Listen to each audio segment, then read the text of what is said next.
Good evening students. कैसे हैं आप सभी। आशा करता हूं कि आप सभी ठीक होंगे। मैं भी एकदम ठीक हूं। और क्लास 3 जो हमने कल ख़त्म की थी उसमें हमने कुछ नियम पढ़े थे। अवतल दर्पण से संबंधित कुछ नियम थे जिसमें 4 नियम हमने पढ़े। उन 4 नियमों को आप पिछली वीडियो से देख सकते हैं अगर आपने नहीं देखे हो। और आज हम आगे की क्लास शुरू करते हैं जहां पर हम अवतल दर्पण से संबंधित कुछ प्रतिबिंबों का निर्माण करेंगे।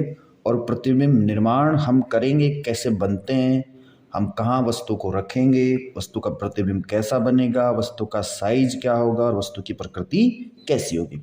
तो आपके सामने एक आपको चित्र दिखाई दे रहा होगा जिसमें अभी आपको कुछ भी समझ में नहीं दिखाई दे रहा होगा। कुछ हरी कलर की लाइनें दिखाई दे रही होगी, कुछ पिंक कलर की लाइनें दिखाई दे रही होगी, साथ ही थोड़ा ब्लैक कलर का भी दिखाई दे रहा होगा कि पीछे वाले चित्र का है। लेकिन आपको अभी यहाँ पे जो डायग्राम दिया गया है उसमें आपको सिर्फ ग्रीन लाइन और जो पिंक वाली लाइन है उस पर ध्यान देना है। तो सबसे पहले हम बिना किसी देरी के स्टार्ट करते हैं आज की क्लास। और आज की क्लास में हम पढ़ने वाले हैं अवतल दर्पण से संबंधित कुछ प्रतिबिंब निर्माण।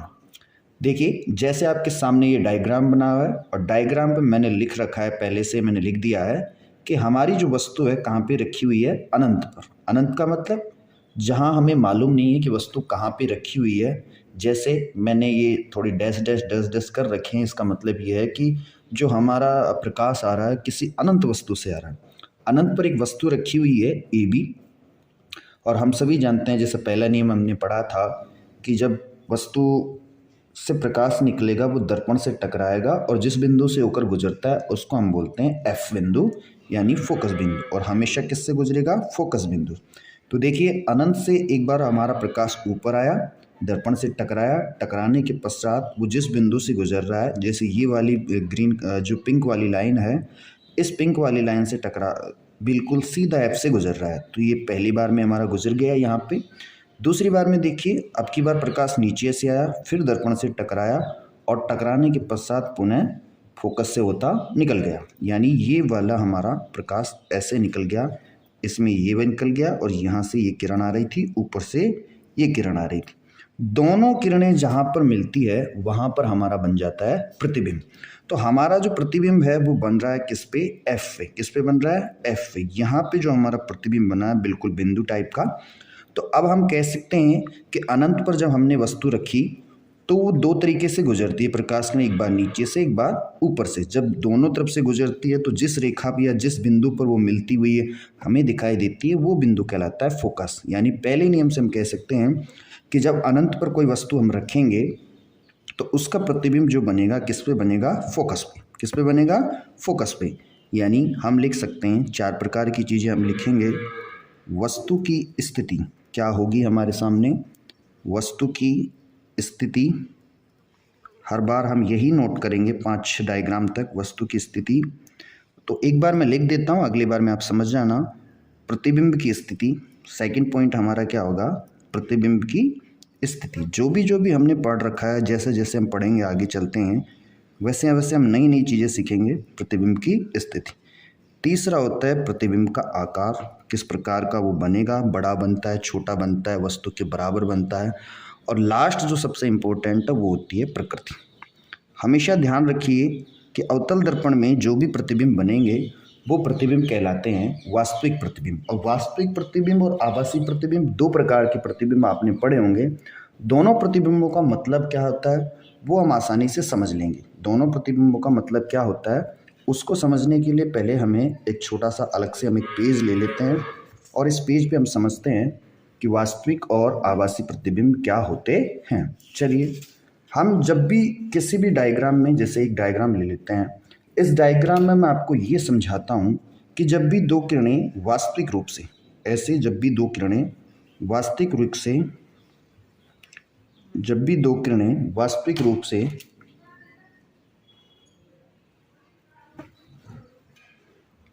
पेन नहीं चल रहा है, जब भी 2 किरणें वास्तविक रूप से हमें मिलती हुई दिखाई देगी वो इस तरीके की भी हो सकती है, या हो सकता है इस तरीके से भी मिल रही हो, या हो सकता है इस तरीके से भी मिल रही हो। तो जब भी 2 किरणें हमें वास्तविक रूप से मिलती हुई दिखाई देगी ऐसे प्रतिबिंबों को हम बोलते हैं रियल प्रतिबिंब। क्या बोलते हैं, रियल प्रतिबिंब। हिंदी में अगर मैं कहना चाहूँ तो रियल को हम बोलते हैं वास्तविक प्रतिबिंब। तो ऐसा जो हमारा प्रतिबिंब बनेगा उस प्रतिबिंब को हम बोलेंगे वास्तविक प्रतिबिंब। कैसा प्रतिबिंब? वास्तविक प्रतिबिंब।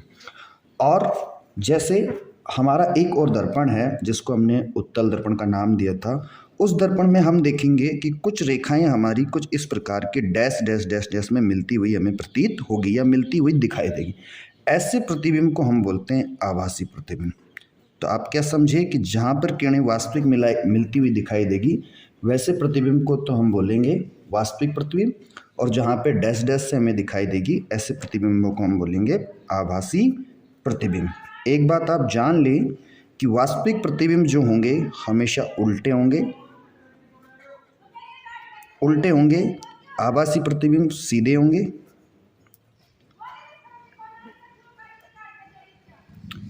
रियल प्रतिबिंब कैसे होंगे? हमेशा उल्टे, और आभासी प्रतिबिंब कैसे होंगे? एकदम सीधे। तो अब आपको ये समझ में आ गया। तो फिर से हम अपने पुराने वाले डायग्राम पे आते हैं जहाँ हमने ये पढ़ा था कि जब वस्तु अनंत पे रखी होती है तो अनंत से चलेगी, दर्पण से टकराएगी नियमानुसार और फोकस से गुजर जाएगी, फिर अनंत से चली और दर्पण से टकराई और फोकस से गुजर गई। तो हमारा जो प्रतिबिंब बना यहाँ पर बना फोकस बिंदु पर, यानी वस्तु की स्थिति हमने कहाँ पे रखी? वस्तु हमारी रखी हुई थी अनंत पर। कहाँ पे रखी हुई थी? अनंत पे हमने वस्तु रखी। प्रतिबिंब कहाँ बना? फोकस पर। आकार कैसा? देखने में हमें कैसा दिखा है? देखिए वस्तु इतनी बड़ी है, हमारी वस्तु जो है AB, इसका साइज ये है, और जो हमारा प्रतिबिंब है बिंदु टाइप का दिखाई दे रहा है। तो उसका आकार कैसा हुआ? प्रतिबिंब का आकार बिंदु साइज। किस प्रकार का? बिंदु साइज। ठीक है। प्रकृति कैसी होगी? अभी जैसे मैंने आपको बताया कि जब भी दो किरणें रियल रूप से मिलती हुई दिखाई देगी तो देखिए ये वाली किरण यहाँ से यहाँ तक, जैसे ये D वाली किरण, और इधर मैं कोई भी एक जैसे E किरण मान लेता हूँ, तो ये दोनों आपस में मिलती हुई दिखाई दे रही है। और जब भी किरणें आपस में हमें रियल मिलती हुई दिखाई देती है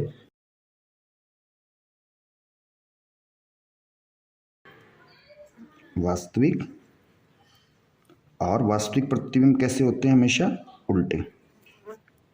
कैसे होंगे? उल्टे। वास्तविक व उल्टे। तो पहला हमें समझ में आया कि वस्तु की स्थिति जब हम अनंत पे रखते हैं तो प्रतिबिंब की स्थिति कहाँ पे बनेगी? फोकस पे।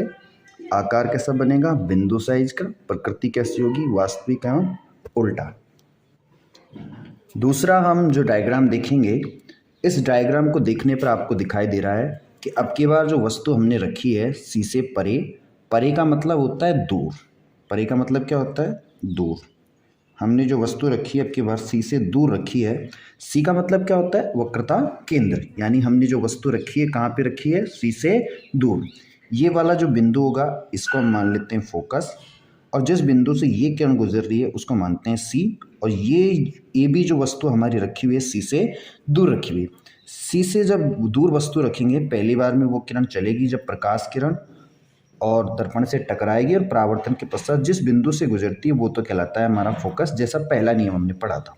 उसके बाद हम देखेंगे कि हमारी वही किरण, एक प्रकाश किरण A बिंदु से दर्पण के वक्रता केंद्र, यानी नियम नंबर 3, जब भी वक्रता केंद्र से किरण गुजरती है और दर्पण से टकराती है। और हमने पढ़ रखा है कि जब भी वक्रता केंद्र से कोई किरण गुजरती है तो दर्पण से परावर्तन के पश्चात पुनः उसी मार्ग में लौट जाती है। तो मतलब जैसे आई वैसे के वैसे इसमें लौट गई। तो हमने देखा इस बार क्या हुआ, एक बार किरण, प्रकाश किरण ऊपर से आई, फोकस से निकल गई, एक बार किरण वक्रता केंद्र से आई, दर्पण से टकराई और पुनः उसी माध्यम में निकल गई। जैसा आपने अभी थोड़ी देर पहले पढ़ा था कि जहाँ पर दो किरणें आपस में रियल रूप से हमें मिलती हुई दिखाई देगी वहाँ पे क्या बन जाता है? हमारा प्रतिबिंब। देखिए यहाँ से जैसे आगे चलेंगे, फोकस बिंदु को यहाँ से आगे बढ़ाते हैं, फोकस से निकली यह किरण आगे जाके और ये वक्रता केंद्र से निकलकर ये दोनों किरणें यहाँ पर मिल जाती है। और ये जहाँ पे मिलती है वो बिंदु होता है C और F के बीच में। C और F के बीच में, यानी मैं कह सकता हूँ वक्रता केंद्र और किसके बीच में? फोकस के बीच में। वस्तु कहाँ रखी थी हमने? C से दूर।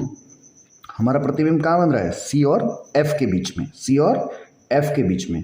और अब की बार देखिए वस्तु का जो साइज है हमारा AB इतना है, जैसे मैं मान सकता हूँ कि इसका साइज 0.5 के आसपास हो सकता है, और जो हमारा ये वाला प्रतिबिंब है 2.5, यानी कितना बन रहा है? 2.5। तो आप क्या समझ रहे हैं इसमें कि जो वस्तु है उसके आकार से मतलब आधा, कितना, आधा, यानी छोटा बन रहा है। कैसा बन रहा है प्रतिबिंब? छोटा। आधा नहीं कह सकते, लेकिन हम कैसा कह सकते हैं कि प्रतिबिंब कैसा बन रहा है? छोटा। ज़रूरी नहीं है कि 2.5 बने, 1.5 भी बन सकता है।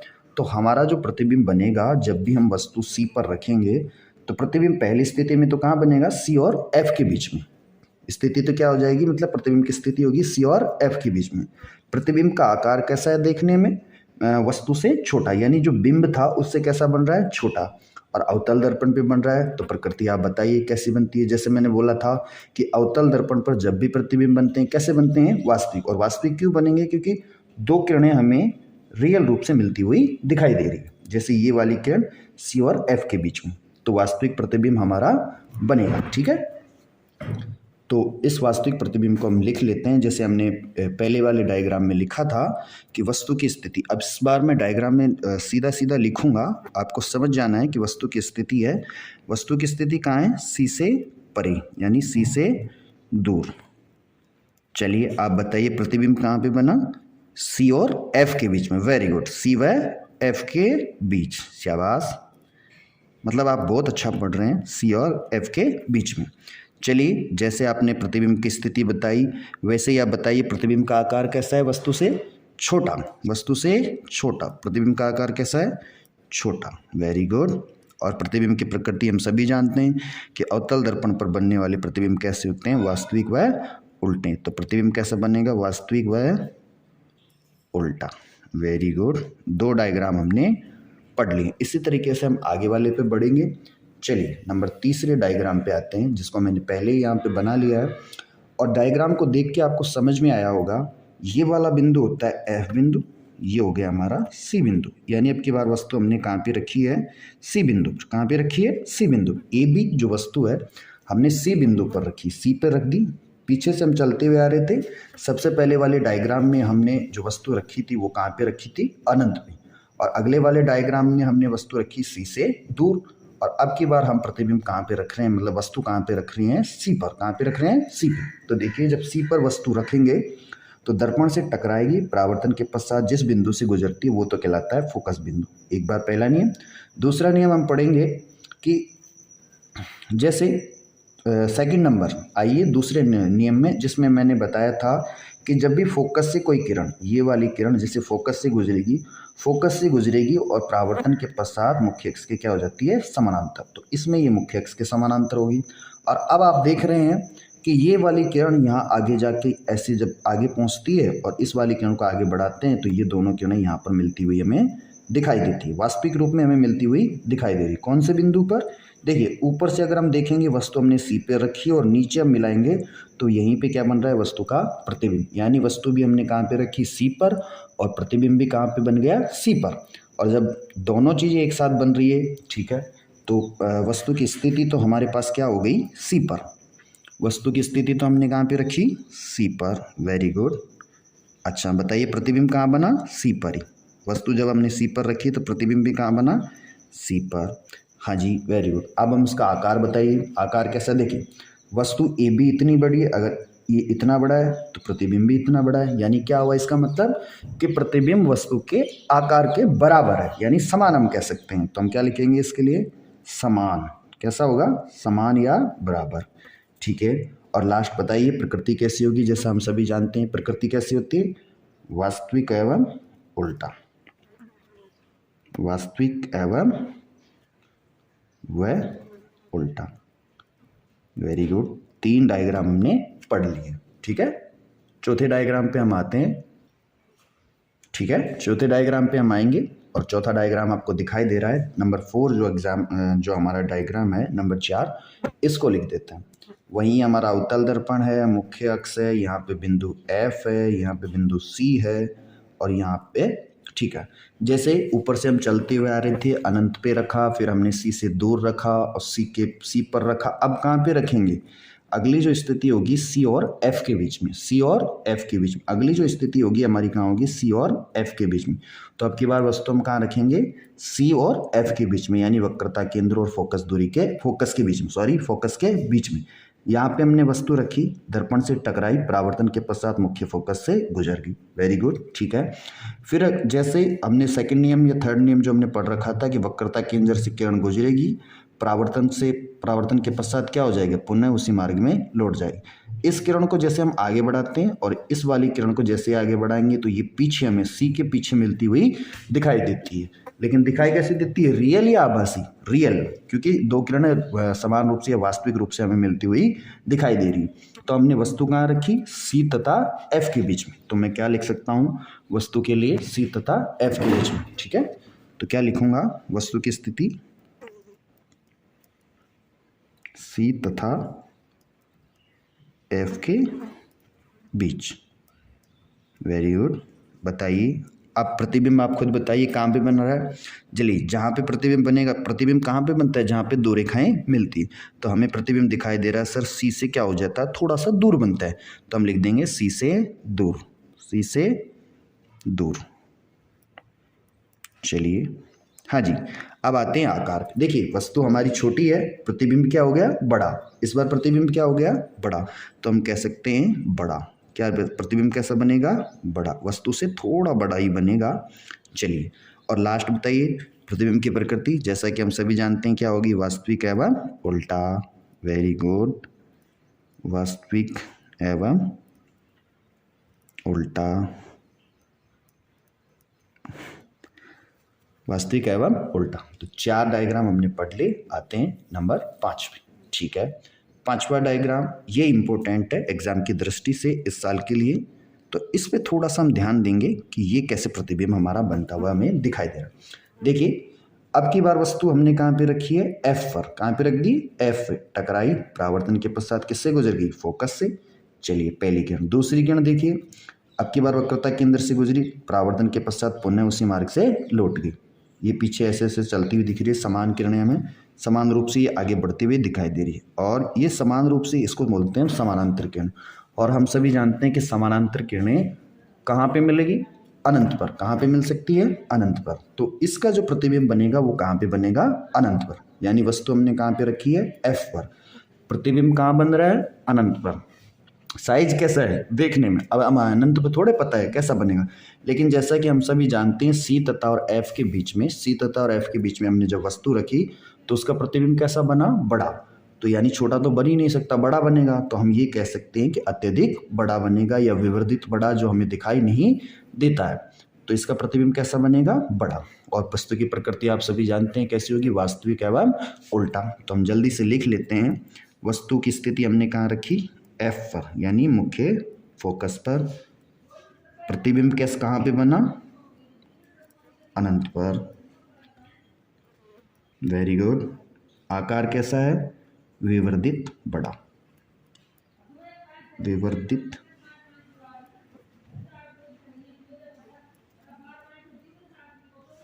विवर्धित बड़ा।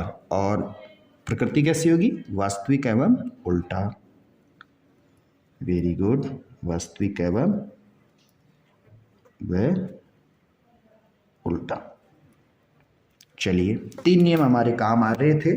3 नियम के हिसाब से हमने 5 डायग्राम बनाए, और अंतिम जो डायग्राम है वो हम पढ़ने वाले हैं। देखिए, अंतिम जो डायग्राम है इसमें आपको क्या दिखाई दे रहा होगा कि सर अब की बार हमने एफ तक तो रख दी, और उसके बाद में हमारे पास जो स्थिति है एफ और पी के बीच में आएगी। कहाँ पे आएगी, एफ और। तो उसी हिसाब से मैंने ये वाली वस्तु ए बी एफ और पी के बीच में रख दी।